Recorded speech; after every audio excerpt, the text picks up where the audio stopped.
Hello folks, I'm Alex. This is Alex Unabridged. Welcome or welcome back to the channel if that is the case.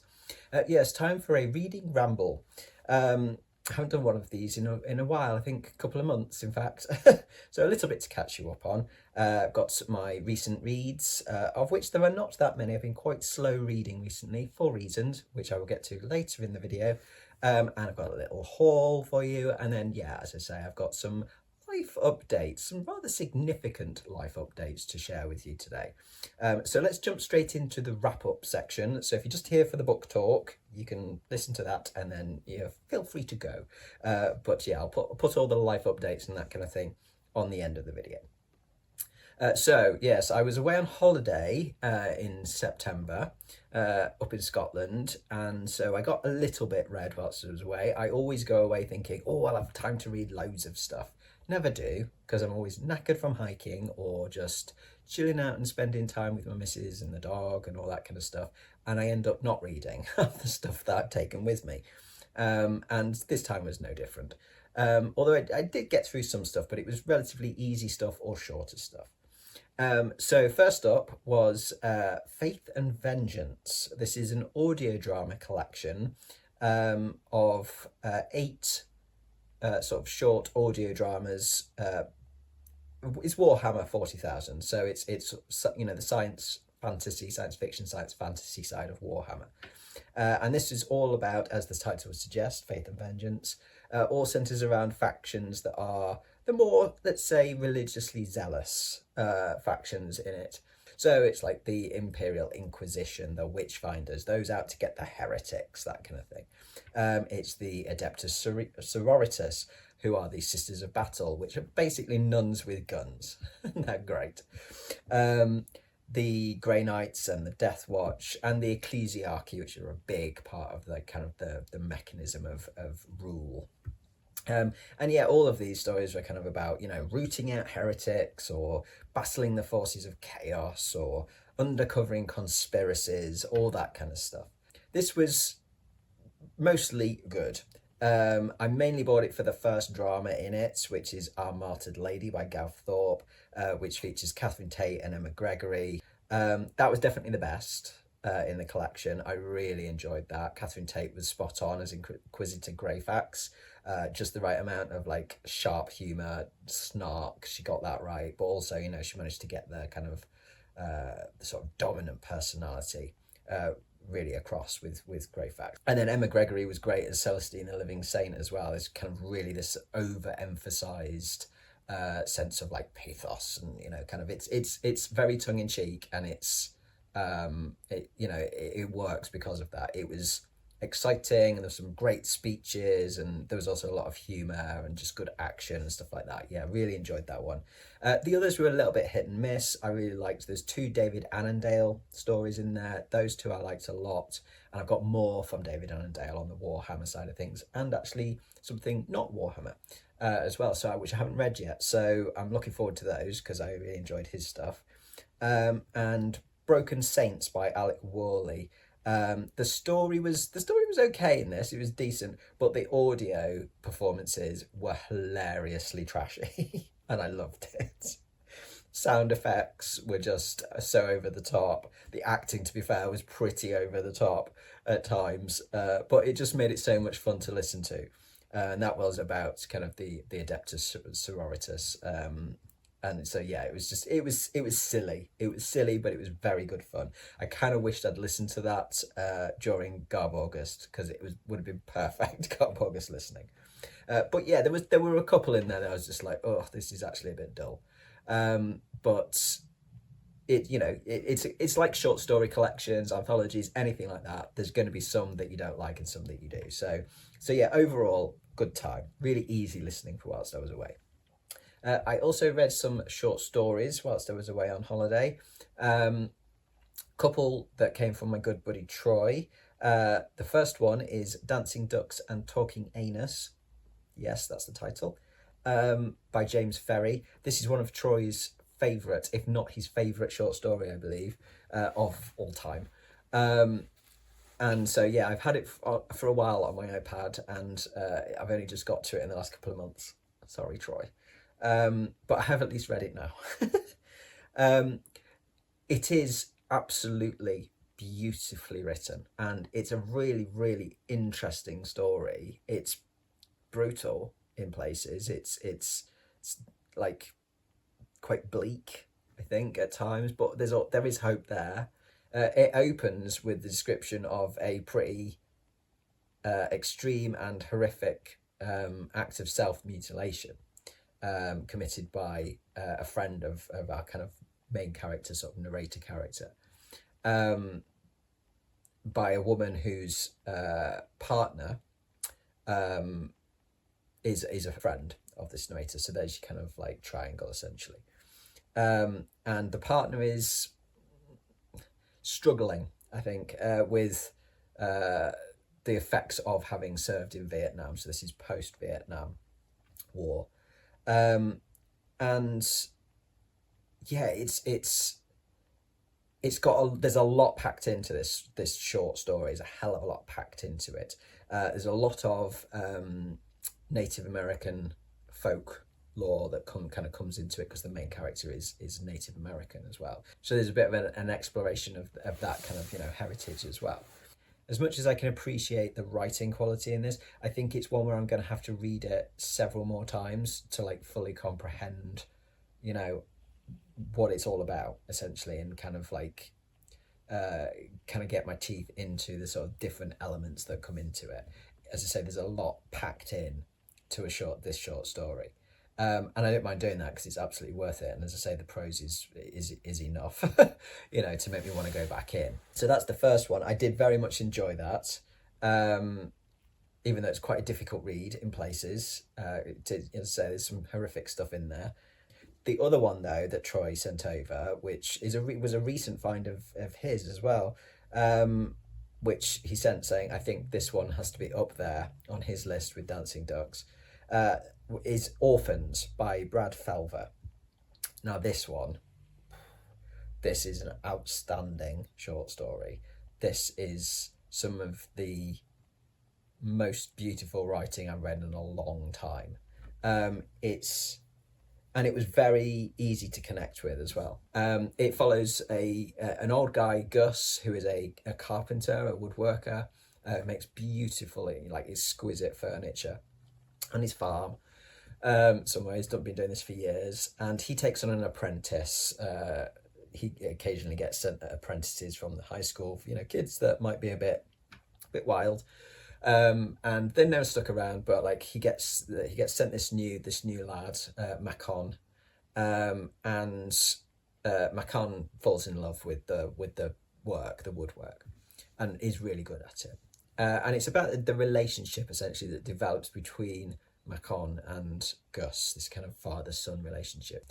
The other character who comes into it is Ruth, who is Gus's ex-wife, and their marriage broke down when they lost their own child. So it's kind of about loss and grief and family, and Macon is an orphan. I found out that Macon is an orphan. And so there's this kind of like little family unit essentially that kind of is created, or that becomes that family over time. It's just so perceptively written. Like there's a huge amount of emotion in the writing without it being purple. There's very little purple prose in it at all. It's both poetic but also quite straightforward, which I think is a really hard thing to achieve. It's just, it just hits quite hard. I think that one, I cried twice. And I don't cry that easily, certainly not at short stories, but like, I cried. I'd stop partway through because a line just made me blub, and then again at the end. It's kind of, it's sad and it's hopeful at the same time. The characters are beautifully rendered. It's got a real sense of place, and it's just an absolutely cracking story. I absolutely can totally see why that one is up there, Troy, as well. So that one was a real nice surprise, that one. So those two are the ones that Troy sent me. So I enjoyed them both very much. They're both absolutely fantastic stories. But for me, Orphans is absolutely my favourite out of those two. And then I read some short stories from My Dreadful Dreams, 13 Tales of Terror, whilst I was away. And then I finished them off when I got back from holiday. And I've got a little review out for My Dreadful Dreams by Hokunani Sorci. So I will link to that in the description. So I won't go into a huge amount of detail on that again here, other than to say this is a debut short story collection of 13 horror tales, a really good, strong, varied range of different sorts of horror and different levels of horror as well. There's some weird stuff, there's some kind of squirm-worthy stuff, there's some really unsettling stuff. It's a really good, varied collection. The writing is really solid. There's some great humor in there, and yeah, it's absolutely worth your time to pick this one up.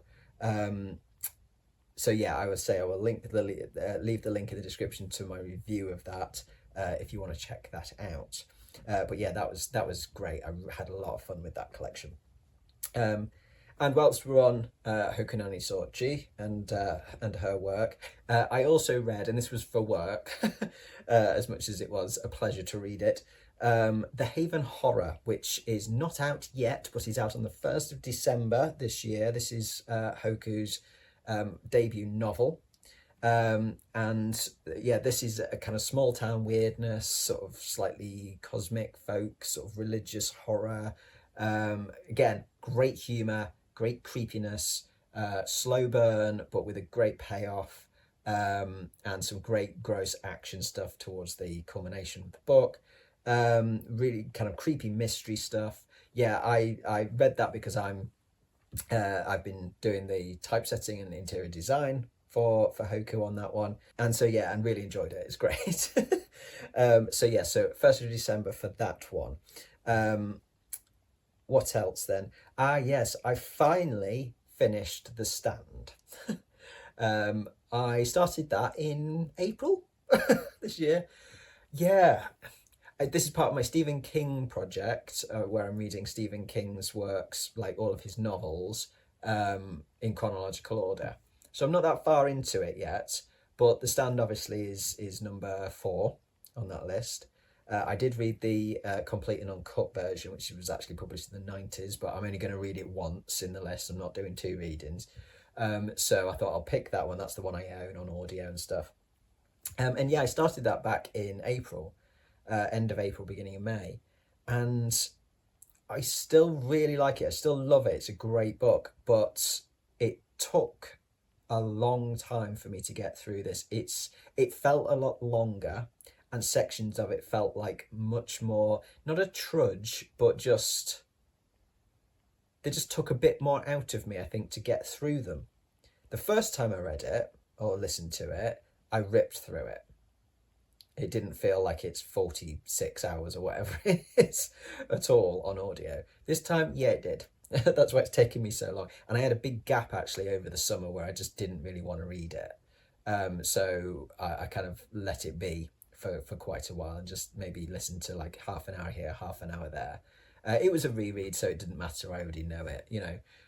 But yeah, I kind of, once I got through to sort of end of September, beginning of October, I kind of thought, do you know what, you really need to like crack on with that if you're going to do it. Otherwise, just skip it and go on to the long walk. But I thought, no, let's do it. So I did finish it. But yeah, I still love it, but it definitely felt longer. I don't think it's necessarily moved in my kind of current ranking of King books that I've read. It's certainly not gone up though. It's certainly not gone up the ranking. I imagine that it might drop down as I kind of get through this project and other things get kind of situated beneath it, above it rather. Because yeah, it didn't feel as punchy. It's a long book, well, it shouldn't necessarily, but the first time it did, it was constant. I was in it, do you know what I mean? And it might just be my mood, I don't know, but it definitely felt harder work. Worthy work, but harder work this time.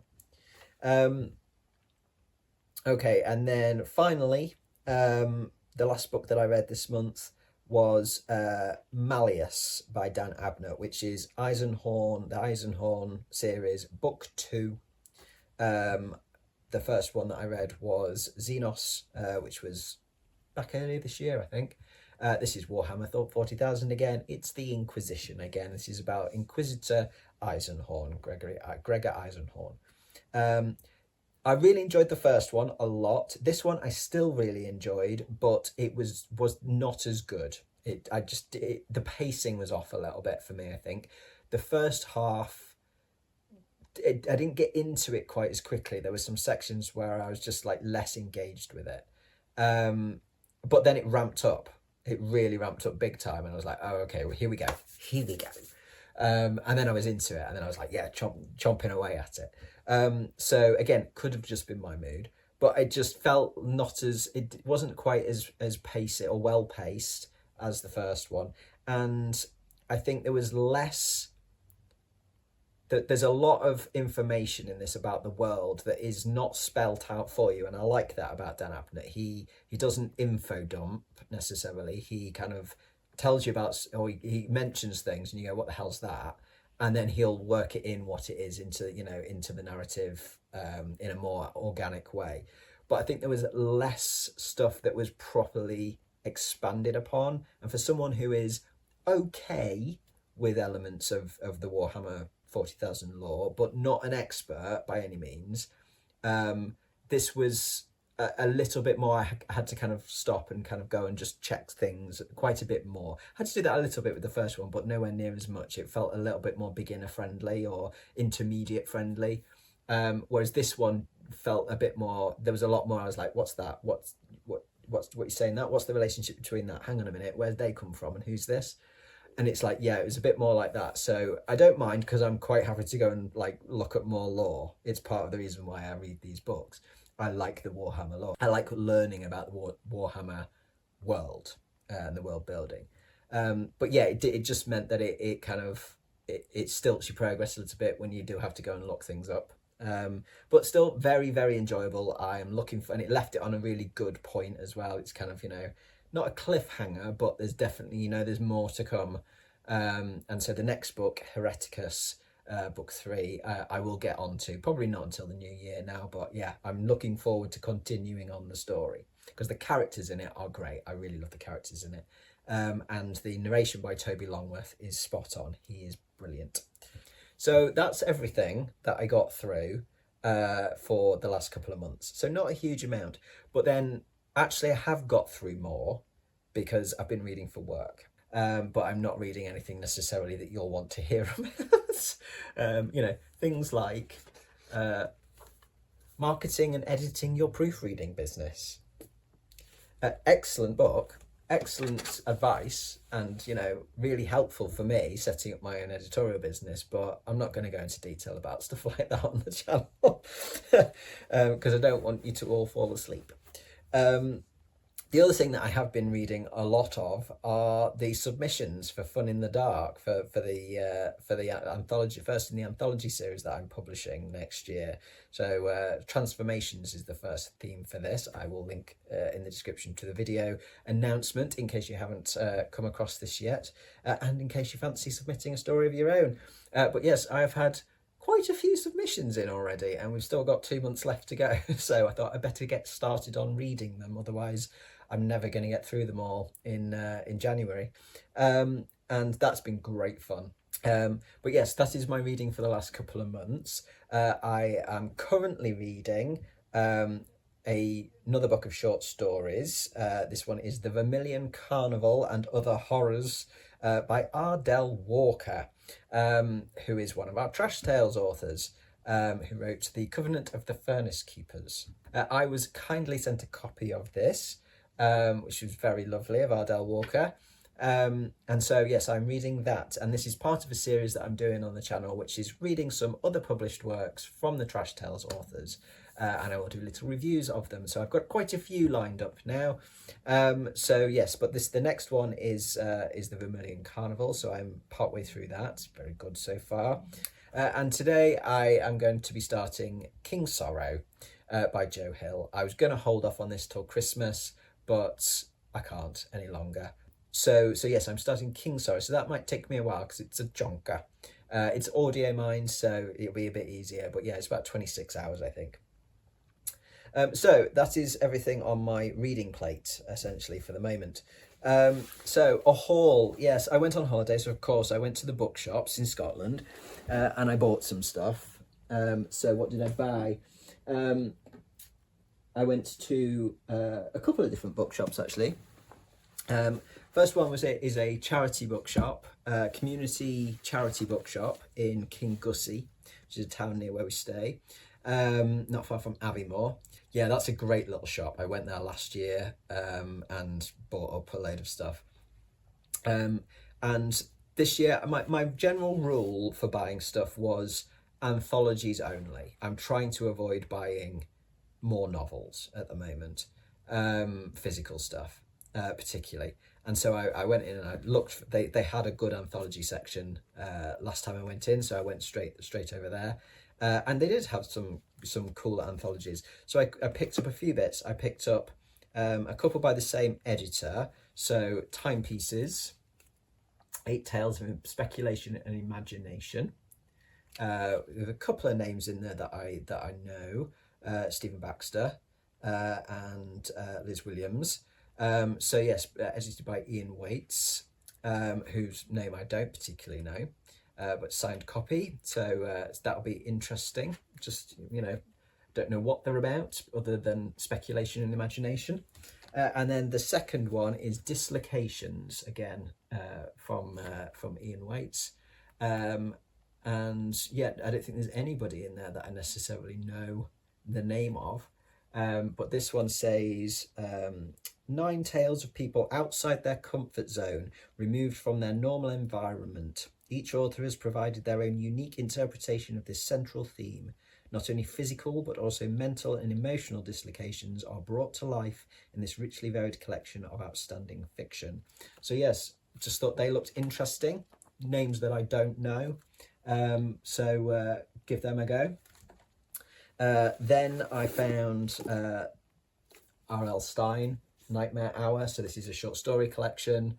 All of the stories are by R.L. Stine. Time for Terror, and it's got some great illustrations in it as well, which I always like, that kind of illustration. So yes, I will enjoy dipping into that. That'll be an easy read. I should have read that yesterday, actually. Really, I should have picked a story out of that and read that yesterday, because it was Halloween yesterday. Didn't even think about it. So yes, but I will get to that in bits and pieces. That'll just be good fun short bits for me to dig into. And then the final one I picked up mainly because of one name on the cover, and that is Knee Deep in Grit. And the name was that made me go, oh, I'm having that, is Adrian Tchaikovsky, of course. So this is 2 bloody years of grimdark fiction. This is like from a grimdark magazine, I think. Says, yeah, get knee-deep in grit with 26 grimdark fantasy and sci-fi short stories from the shadowy vaults of Grimdark magazine.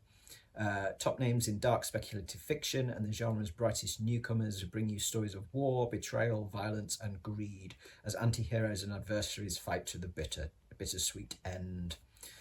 So yes, it's got, a few names in there that I know, even other than Adrian Tchaikovsky, like Mark Lawrence.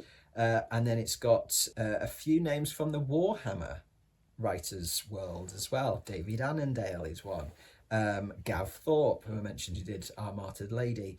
There was Mike Brooks, who I've read some orc stories by, who's excellent as well. I really like Mike Brooks stuff. So yeah, there's quite a few names in here that I've only ever read from in the Warhammer stuff that they do. So it'd be really good to read some of their own kind of creations, if you like, in worlds other than Warhammer. So yes, not usually the sort of thing that I would go for, grimdark, certainly not fantasy. Anthologies, though, they're brilliant ways to find like some authors that you gel with, aren't they? So it's like, I thought, yes, we'll have that. And each and every one of those was £2. That's it, £2. So I couldn't resist. And then the only other book that I got whilst I was away, I went to Inverness for the day. to have a look at the city, which is about 40 minutes away from Aviemore, probably about an hour away from where we were staying.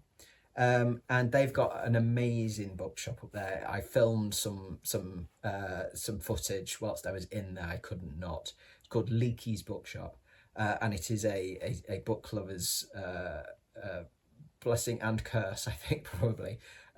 You could spend a fortune in there. It's all used books, and it's, fortunately for me, a lot of it is non-fiction.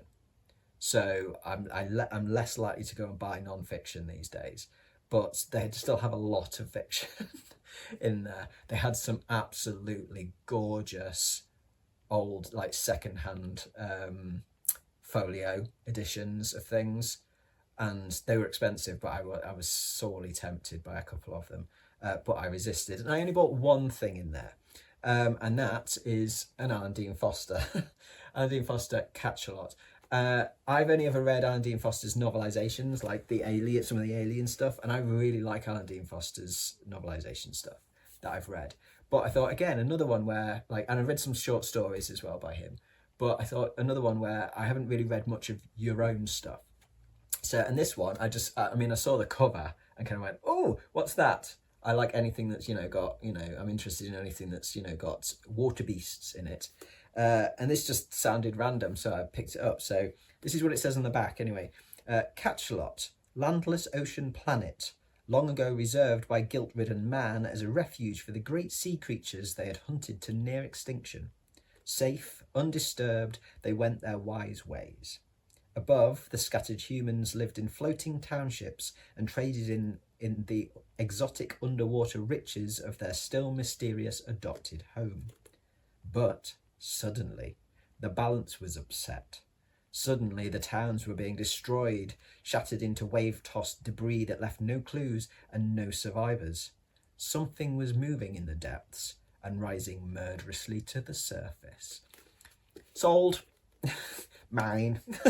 So yes, had to buy that, really. That sounds right up my street. So we'll see what that's like. But yes, I could have spent a lot in Leakey's, but I was very restrained and didn't.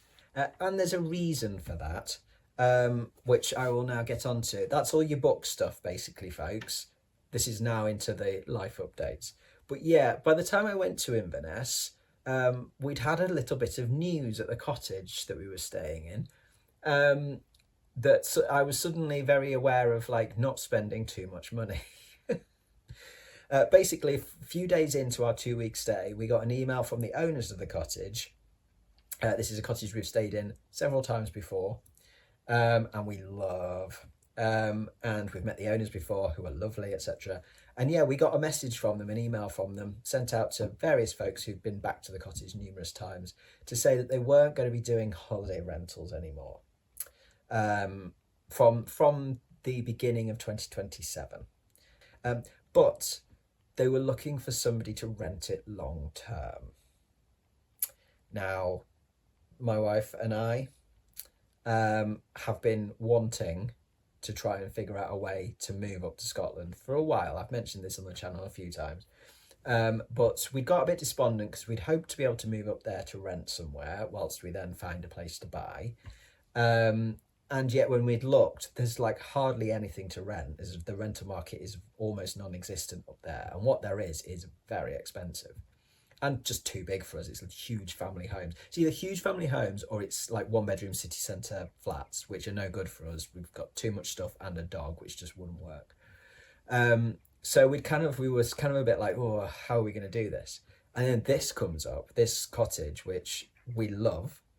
We know the owners. We want to move to that village, particularly where it is. And the price they were asking was spot on. For what we thought we could manage. So yeah, so we kind of had a lot of thinking to do, and so I was suddenly very aware by the time I went into Inverness a couple of days later that, like, don't be spending all your spare money because you might be needing to save that. So we met with the owners a couple of times and we were up there. As I say, they're lovely, and then we came back and did an absolute ton of maths and spreadsheets and all that kind of stuff. Figure out whether it was something we could actually manage, actually afford to do. And the long and the short of it is, yes, we can. We are all agreed that we will be moving up to the cottage in April 2027, 1st of April 2027. So we've got 17 months to sort our shit out. Yeah, basically. Which is plenty of time. It's plenty of time. We've made plans. We just sat down today and we've done a whole plan, or the great plan, as we call it, to, you know, what we need to get done in this house before we move, and a timetable and all that kind of stuff. It's mostly clearing out. We've been here for 14 years, and anybody I think who's lived in the same place, same house, particularly for a length of time, knows how stuff can accumulate. There's a lot of stuff we have which we just don't need anymore. So it's about clearing stuff out, minimizing, like downsizing the contents of this place. The place we're going to is no smaller, but we don't want to move a load of crap that we don't need to move. So we need to clear everything out, and then mainly just save. So yes, that is the plan. So huge changes coming for us over the next 18 months or so. There's a lot we need to do. As I say, save, which means no more random book buying, which means I'm absolutely doing the Read What You Own challenge again. But it will also be a read what you own and play what you own in terms of video games, and paint what you own in terms of Warhammer models and all that kind of stuff. I realise now, I've been doing stock takes of things, how much stuff I have that I haven't finished or sometimes even started. And I have enough entertainment in this house to last me for a long time without buying more stuff.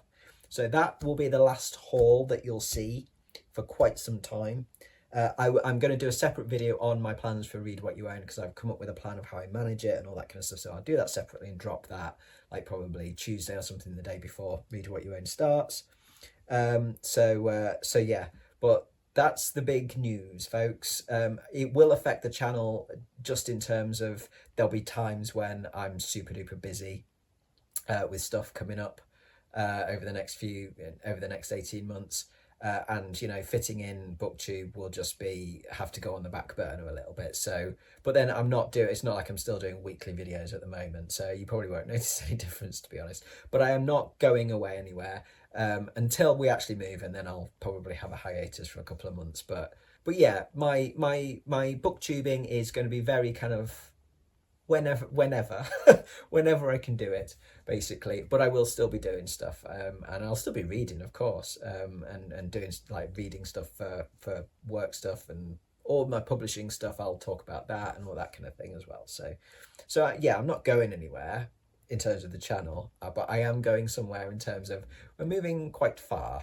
For anybody who doesn't know where I am now, I am just outside of Manchester, in the just on the edge of the Peak District National Park, and we are moving up to the Cairngorms, not far from Aviemore. That's the nearest kind of town, village, or Granton-on-Spey is actually the nearest sort of town. That's just down the road. But yeah, it's going to be a big move. It's going to be a big change. We will be both of us will be the furthest away from family that we'll have ever been. And yeah, it's going to be a culture change as well, because Scotland is different, but a good different. There's a very, very sort of community sort of based feel, community led sort of focus up there. It's very friendly. It's lovely. But yeah, we're gonna need to buy some more thermals, I should think. Cold, snowy winters, icy winters. But yeah, couldn't be happier. Like it's been a whirlwind. It's been an absolute whirlwind, and my brain has been a little bit fried by it over the last month or so. Another reason why I hadn't got much reading done, because I've just not had the focus for anything other than work, which I've had to get done. I've not had the focus for anything in the evenings. I've just basically been kind of like playing little games on my iPad, where my brain just kind of ticks over what the hell. What? Oh, we're moving. What? You know, and before that, like, can we? It was just information constantly going around in our brains. But we are very, very happy to be able to give this a crack, because this is the change that we need right now. So yeah, we kind of want to be up there. Like now we've made the decision that we're doing it. We now just want it we want to be there, but it's good that we have this time to like sort our stuff out first.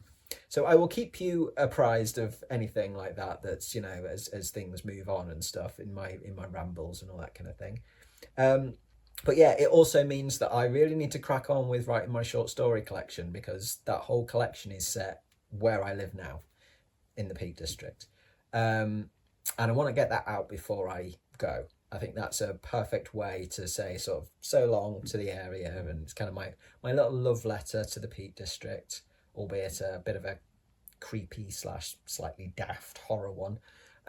But yeah, I think that'll be good to get that done and get that out next year. So that will be another thing that I'll be publishing next year, as well as the Fun in the Dark anthologies, publishing through Reading Ramble. So yes, I think that's probably everything I've got for you today. That's probably plenty. This video will probably be long, but I did warn you of that in the last video, I think.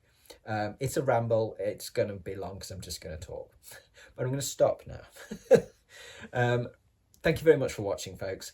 As always, do drop your thoughts in the comments below. Do let me know if you've read any of the stuff I've talked about today, or anything that you want to recommend that you think I might like based on what I've talked about today, or any other comments. It's always just lovely to hear from you.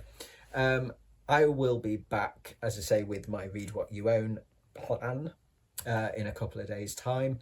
So I do hope you'll join me for that then. But from me, for now, that's ta-ra.